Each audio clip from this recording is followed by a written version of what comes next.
রক্তপাতের মধ্যে দিয়ে দেশনেত্রী বেগম খালেদা জিয়ার দীর্ঘ সংগ্রাম, আমাদের বাইরে থেকে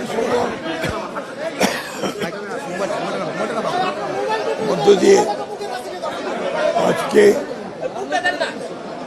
গণতন্ত্রে আমরা আবার ফিরে যাওয়ার যে নতুন অধ্যায় সূচনা হলো, আমরা বিশ্বাস করি, আশা করি, প্রত্যাশা করি যে এই সংসদ বাংলাদেশের রাজনৈতিক অঙ্গনে এবং অর্থনৈতিক অঙ্গনে নেতৃত্ব দেবে। বাংলাদেশের রাজনৈতিক কার্যক্রম সংসদ কেন্দ্রিক হবে এবং বিএনপি সংখ্যাগরিষ্ঠ দল হিসেবে জাতিকে ইপ্সিত লক্ষ্যের দিকে নিয়ে যাবে রাজনৈতিকভাবে এবং অর্থনৈতিকভাবে।